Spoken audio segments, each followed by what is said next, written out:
La Géorgie est entrée sur la scène internationale.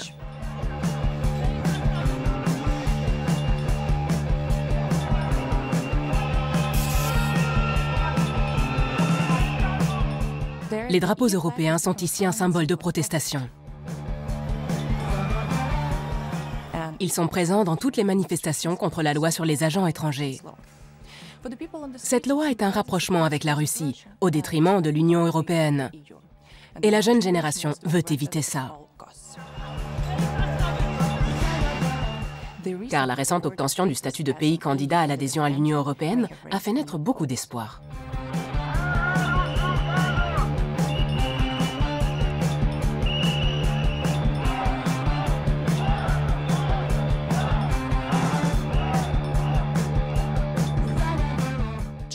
Nos équipes ont suivi les manifestations contre la loi sur l'influence étrangère. Et même si elle a été adoptée, la résistance continue. L'artiste Maya Baratashvili protestait déjà contre cette loi en 2023. Qu'en est-il un an plus tard? Voici les murs que chaque jour on essaie de faire tomber. Ce sont de solides grilles soviétiques en métal. Depuis que les manifestations ont commencé, ils en ont encore installé davantage. Parce qu'ils ne se sentent pas du tout en sécurité à l'intérieur. Je m'appelle Maya Baratashvili. Je suis artiste et je viens de Tbilissi, en Géorgie. Depuis plusieurs années, notre gouvernement fait tout pour ignorer la principale préoccupation du peuple géorgien, à savoir l'adhésion de notre pays à l'Union européenne. L'an dernier, les manifestations ont été couronnées de succès parce que le gouvernement a fini par renoncer à sa loi sur les agents étrangers. Mais là, ils viennent de nous trahir. Voici le Parlement de Géorgie. On adore cet endroit. Non, en fait, je le déteste. Le gouvernement pro-russe de Géorgie a décidé de maintenir sa loi sur l'influence étrangère. Ainsi, toutes les personnes considérées comme des éléments indésirables pourraient être accusées d'être des agents de l'étranger. Cette loi existe depuis 12 ans en Russie. Voilà contre quoi on manifeste.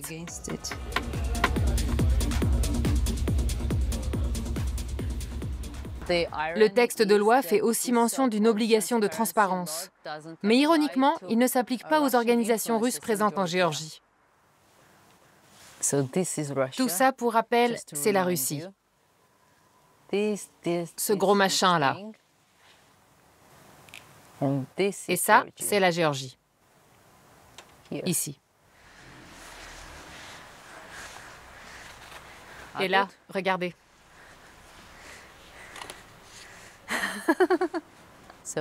Il y a quelque temps, j'ai commencé à mettre des autocollants sur ma voiture.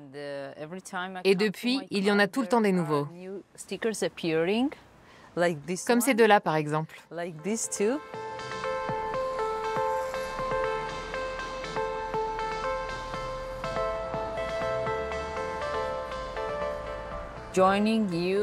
Une adhésion de la Géorgie à l'Union européenne serait le bouclier le plus efficace contre l'agression de la Russie. Car ce pays est notre ennemi historique, et il l'est toujours à l'heure actuelle.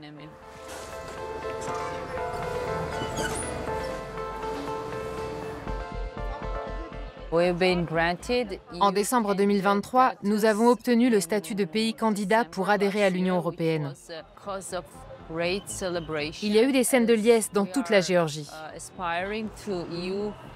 Ça fait plus de 30 ans qu'on souhaite devenir membre de l'UE. Mais cette loi sur les agents étrangers représente un obstacle majeur pour y parvenir. C'est aussi ce qu'ont déclaré nos alliés internationaux.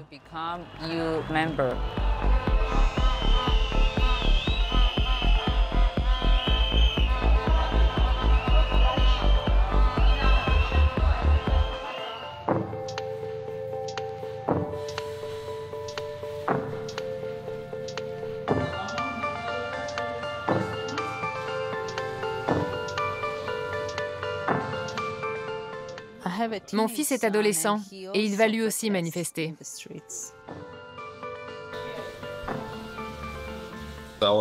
J'aimerais voyager davantage.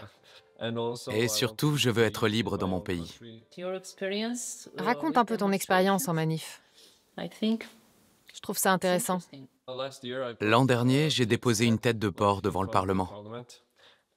Plusieurs chaînes d'infos en ont parlé. Je l'avais placé juste à côté de policiers. Ils ont commencé à me prendre en photo, alors je me suis enfui. Je pensais les avoir semés, mais ils m'ont suivi jusqu'à chez moi. Ils m'ont attrapé et ont contrôlé mon sac. Heureusement, il n'existe aucune loi contre le fait de poser des têtes de cochon devant le Parlement. On va gagner ce combat. L'important, c'est de ne pas abandonner. C'est ce qui compte le plus.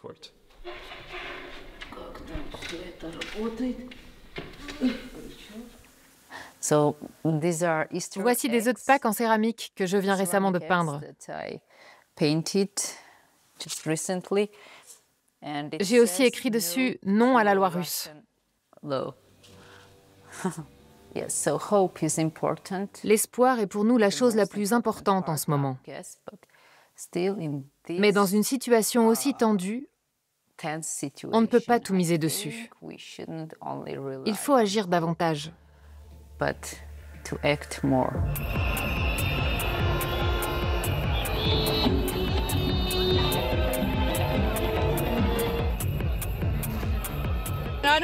Je ne veux pas que mes enfants grandissent en Russie. Un jour, on fera partie de l'Europe. Ça arrivera pas à pas. Je crois fermement que ça se produira. Je ne veux pas vivre en Russie. D'ailleurs, ce pays n'est pas pour la Russie.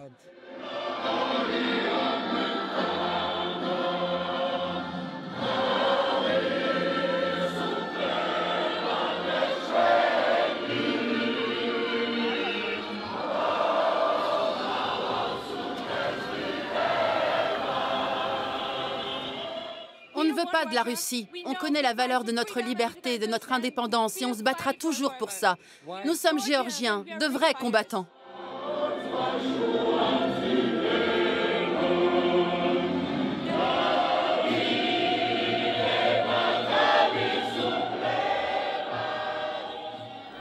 Je me suis souvent rendue en Géorgie et la situation actuelle m'inquiète beaucoup parce qu'elle me rappelle l'Ukraine. Nous aussi, nous luttons pour nous rapprocher de l'Union européenne et devons pour cela faire face à la brutalité de la Russie. Je suis Bella Kadartseva, responsable de projets culturels et je viens d'Ukraine. Actuellement, la ville de Kharkiv, dans l'est de l'Ukraine, est en proie à une extrême violence. Les troupes russes veulent s'en emparer. Là-bas et dans tout le pays, la population espère obtenir davantage de systèmes de défense aérienne et d'aide militaire de la part de l'Union européenne. Car après tout, l'Ukraine, tout comme la Géorgie et la Moldavie, viennent d'obtenir le statut de candidat pour adhérer à l'Union européenne. Mais certains Ukrainiens sont déçus car selon eux, les choses avancent trop lentement.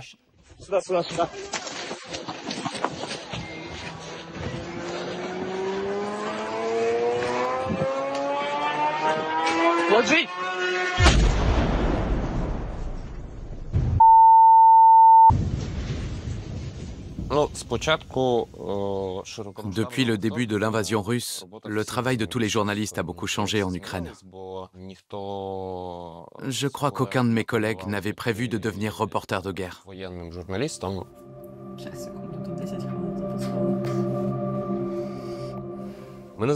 Je m'appelle Victor Pichougin et je suis journaliste pour le groupe de médias Nakipilo. J'aimerais que l'Europe agisse avec plus de détermination. Car lorsqu'il s'agit de soutenir l'Ukraine, plusieurs responsables politiques européens ne cessent de tracer de nouvelles lignes d'opposition.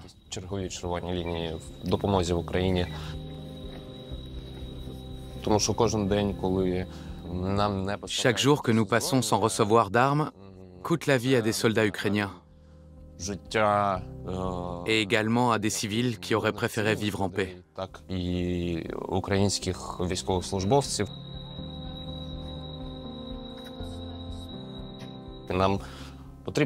On doit continuer nos reportages. Dès que c'est possible, on se rend sur les lieux où des missiles sont tombés pour documenter les crimes commis par les Russes. Car ce sont bien des crimes. Ils frappent tout autant les civils que les bâtiments publics.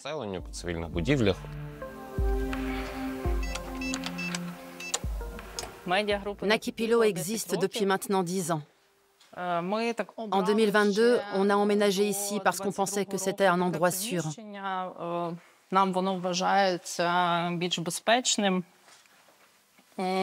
C'est une cave. Nos anciens locaux ont été entièrement détruits.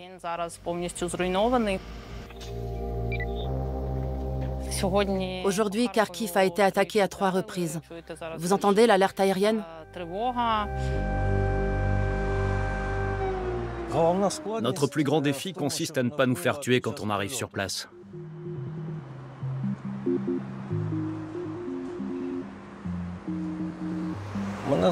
Je m'appelle Igor Leptuga et je travaille pour Nakipilo en tant que photographe, caméraman et monteur.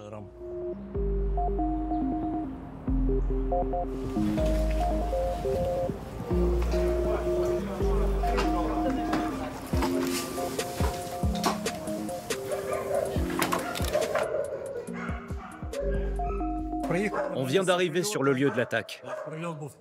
Plusieurs bombes ont frappé un immeuble d'habitation. On va constater l'étendue des dégâts et voir s'il y a des blessés.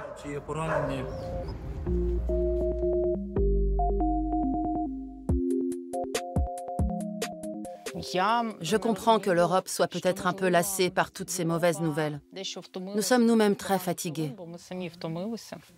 Et puis, c'est dur de s'intéresser à une guerre qui a lieu dans un autre pays pendant une aussi longue période.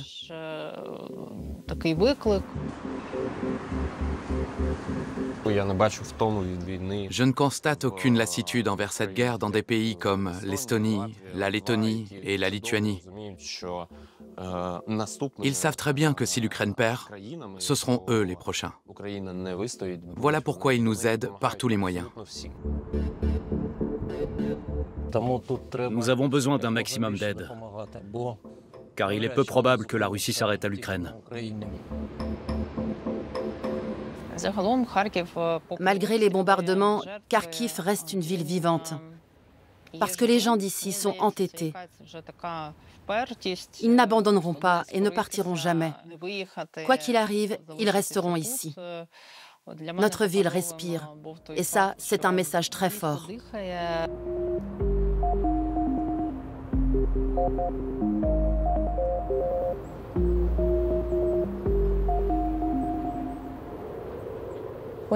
Quand les ressortissants ukrainiens ont été autorisés à voyager dans l'Union européenne sans visa, je m'y suis rendue en autostop. J'avais 18 ans et j'étais très enthousiaste à l'idée que nos frontières soient enfin ouvertes. De nombreux Ukrainiens imaginent l'Europe comme un lieu magique, où tout va pour le mieux.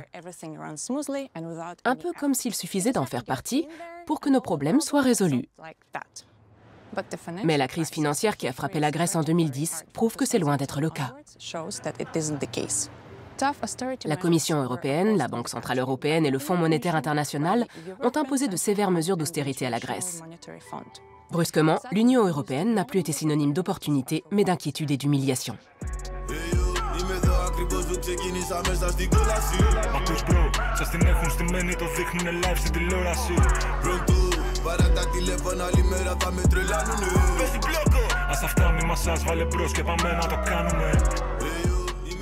Bella Hadid a acheté ce pantalon dans une boutique new-yorkaise.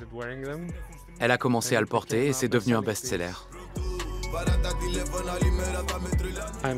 Je suis l'un des membres fondateurs de Serapis, un collectif à mi-chemin entre la mode et l'art, basé à Athènes, en Grèce. Je préfère ne pas montrer mon visage pour que Serapis reste anonyme. C'est une entité ouverte et hybride et plusieurs personnes contribuent à sa direction artistique. Pendant la crise financière, de nombreuses personnes ont été frustrées par l'Union européenne, par l'Allemagne et par tout ce qui a été imposé à l'économie grecque.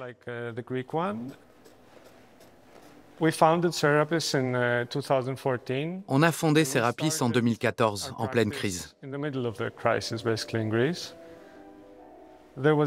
À l'époque, une sorte d'économie du troc s'était développée dans le milieu de l'art. Tout le monde créait des choses sans avoir beaucoup d'argent. On s'entraidait et on échangeait énormément. Ça a d'ailleurs transformé notre art et notre manière de penser. Pendant la crise, la Grèce était souvent décrite comme un pays de paresseux qui profitait de l'argent des autres. C'était agaçant et ça m'a vraiment mis en colère.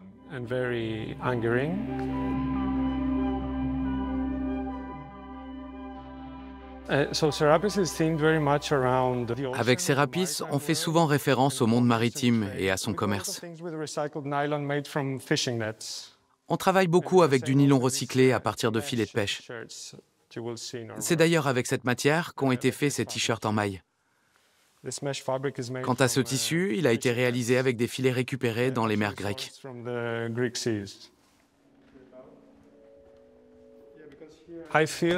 La Grèce et les autres pays du Sud ne sont pas sur un pied d'égalité avec les autres membres de l'Union européenne.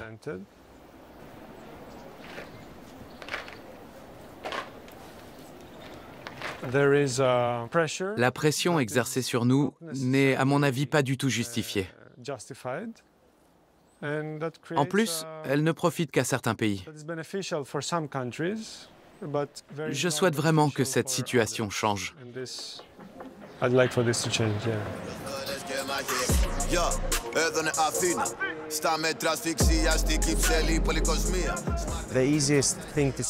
C'était tellement énervant d'entendre que les Grecs ne travaillent pas assez et qu'on ne pourra jamais rembourser nos crédits. C'est vraiment absurde, parce que les gens bossent comme des fous ici. Lui, c'est Michael. Et lui, c'est Yorgos. On vient d'Athènes et on est comédien. En ce moment, on joue au Théâtre national de Grèce dans la pièce Generation Lost, qui parle des jeunes. Et de leurs problèmes.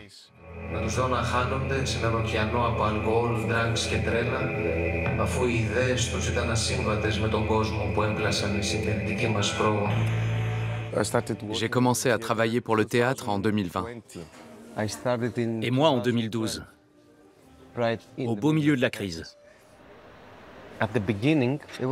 Au début, j'éprouvais un peu de réconfort. En Grèce, être artiste est synonyme de précarité. Quand on est comédien, la phase préparatoire d'une pièce et la répétition ne sont pas rémunérées. En plus, les cachets sont très bas. Mais au début de la crise, j'ai eu l'impression que tout le monde vivait la même situation que moi et qu'on était tous dans le même bateau.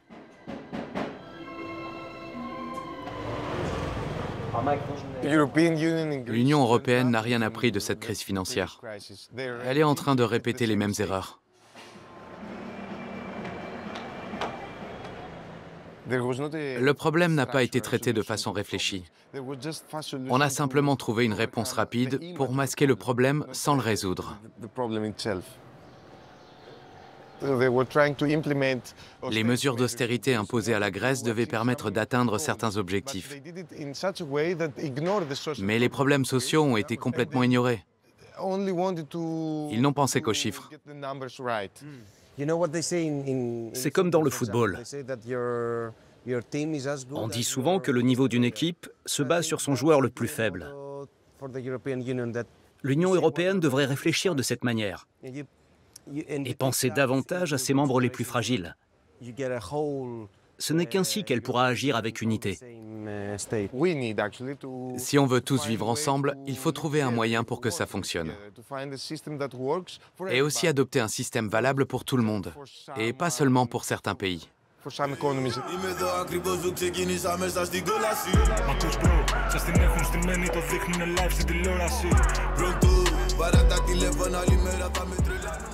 Nous nous trouvons actuellement au Théâtre national de Grèce, où nous allons jouer pour la dernière fois cette année la pièce Generation Lost.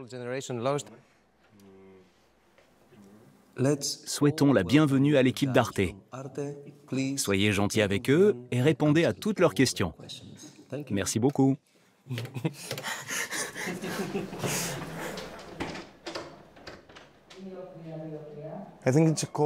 La crise financière n'est pas terminée en Grèce, mais elle a fondamentalement marqué notre identité.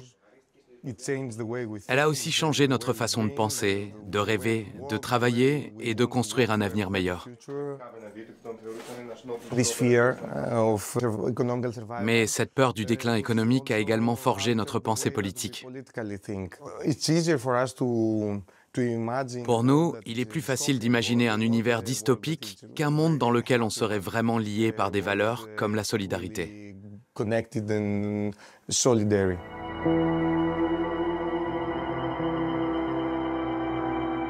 Με βόμβες μολότοφ, πέτρες να στρίβουν τον αέρα και όλα τα σχετικά. Να δέχονται απλήρωτες πρακτικές, ελπίζοντας πως κάποτε θα πάρουν προαγωγή.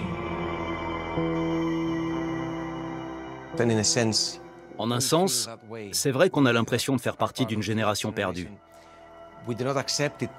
Mais il est important de résister et de ne pas rester passif.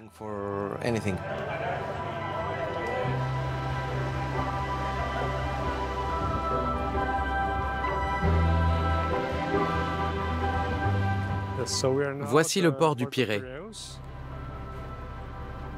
Le collectif Serapis s'est toujours beaucoup intéressé au thème de la prospérité perdue. On va monter à bord du Hellas Liberty, qui est un navire-musée. À l'origine, c'est ce qu'on appelait un bateau de la liberté, qui a été offert à la Grèce après la Seconde Guerre mondiale dans le cadre du plan Marshall, pour relancer la navigation dans le pays.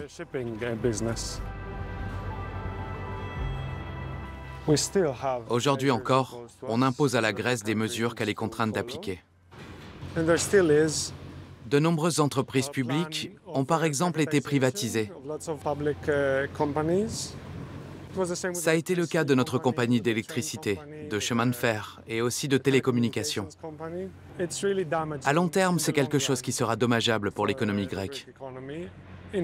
On aurait mieux fait de rendre ces structures plus rentables pour que tout le monde en profite.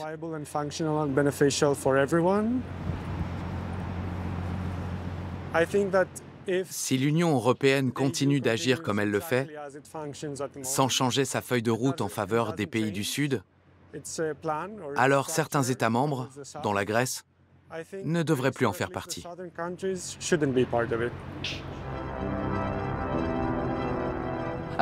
L'économie grecque s'est aujourd'hui rétablie, mais le traumatisme de la crise financière reste présent dans tous les esprits. Les détracteurs de l'Union européenne existent depuis sa création. Les partis europhobes sont présents dans presque tous les États membres. Car les populistes savent comment capitaliser sur le mécontentement et le sentiment d'être traités comme des citoyens de seconde zone. C'est le cas en Roumanie avec l'AUR, l'Alliance pour l'unité des Roumains.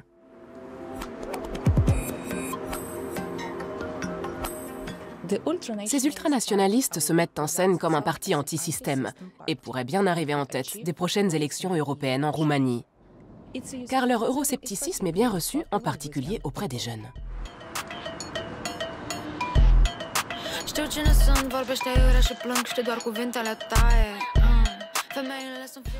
Je suis entrée en politique avec l'AUR parce que la ligne de conduite du parti est axée sur les jeunes. Et ça me semblait vraiment très important.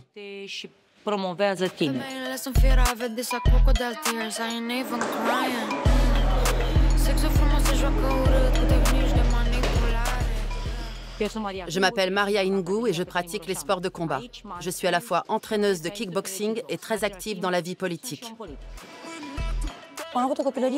J'ai vécu une enfance classique à la campagne entre l'école, le jardinage et le travail dans les champs.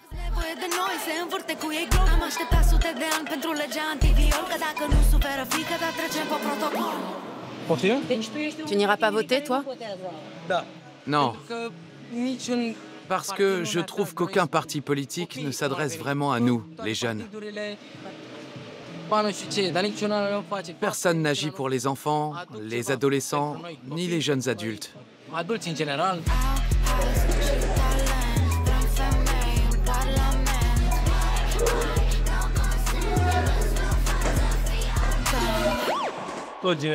Quoi qu'il arrive, je pense que l'ancienne génération restera au pouvoir.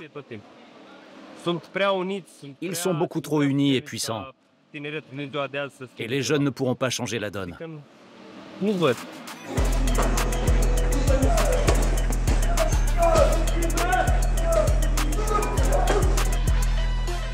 Le rêve européen qu'on nous a promis est celui de l'égalité, de la fraternité et de la liberté. Et il n'existe toujours pas en Roumanie. Nous ne sommes pas du tout égaux. On ne boit pas le même cola qu'en Allemagne, en Italie ou en Angleterre. Pourtant, il coûte le même prix, mais il est de moins bonne qualité.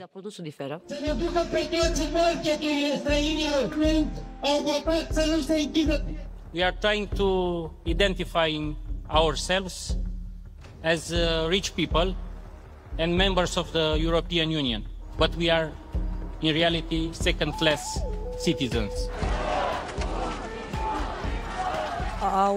L'AWER est un parti politique qui a vu le jour pendant la pandémie de Covid-19. Au départ, il s'adressait aux gens qui ne croyaient pas en cette pandémie et qui s'opposaient aux mesures insensées qui nous ont été imposées à l'époque. On commence seulement à comprendre ce que l'UE signifie et comment on va pouvoir en tirer profit.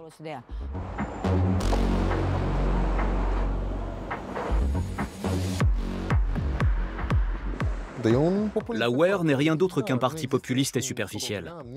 Ils n'ont pas de programme et n'ont aucune intention de faire quoi que ce soit. Ils se contentent de dire que la Roumanie va mal et qu'ils vont régler les choses.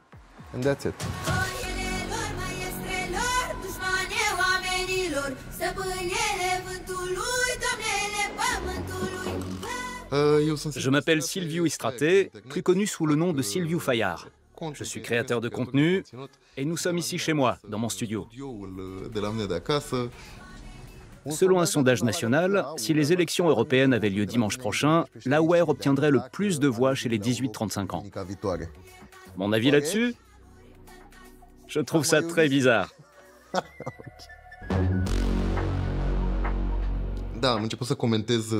J'ai commencé à faire des vidéos sur l'AWER pour deux raisons. La première, c'est que les voir se comporter à Bruxelles de manière aussi étrange est très divertissant. La seconde, c'est que certains membres du parti risquent d'être élus alors qu'ils propageaient il n'y a pas si longtemps une véritable rhétorique d'extrême droite, qu'ils essaient aujourd'hui de dissimuler. J'ai connu les années 1990 et les années 2000. À l'époque, les Roumains vivaient dans une relative pauvreté, avec la peur de perdre leur emploi et de voir leurs parents partir à l'étranger en laissant leurs enfants derrière eux.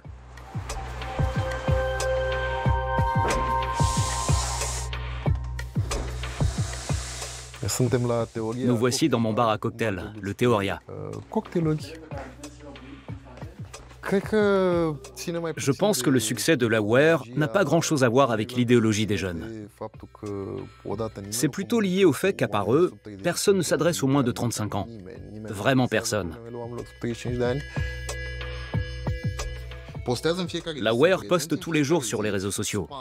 On dirait du spam.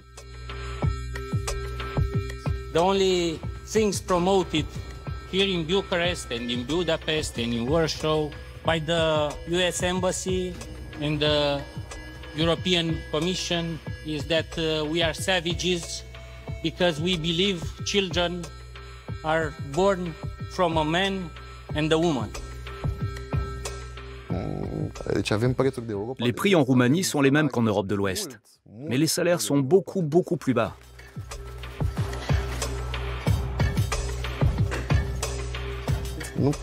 Ici, il ne se passe pas une journée sans qu'un député, un fonctionnaire du gouvernement ou un maire ne soit éclaboussé par un scandale de corruption.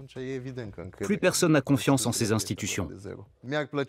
J'aimerais que l'Union européenne fasse preuve de plus de fermeté en ce qui concerne la corruption en Roumanie.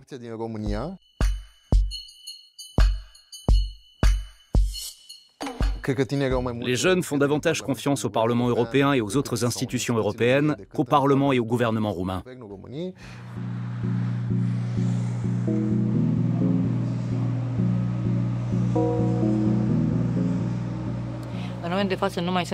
Aujourd'hui, je ne suis plus membre de l'Alliance pour l'unité des Roumains, parce qu'il a été décidé au niveau local que j'étais trop jeune. Et qu'en tant que femme, je n'avais aucune chance d'être élue maire de ma ville natale. J'ai donc décidé de quitter le parti et de poursuivre ma route ailleurs. Dans un pays où la classe politique est profondément corrompue et où les mêmes personnes sont au pouvoir depuis 30 ans, il est facile de se revendiquer anti-système. Il y a 5 ans, c'était le Parti libéral USR qui avait tiré son épingle du jeu en pointant du doigt la corruption. Et aujourd'hui, les membres de l'USR font partie du système. C'est toujours en se présentant comme les vrais sauveurs de la Roumanie que de nouvelles personnes parviennent à se faire élire.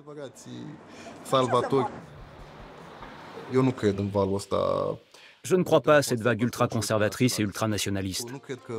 Quelqu'un qui vote pour la UER à 18 ans votera sans doute pour un autre parti à 30 ans.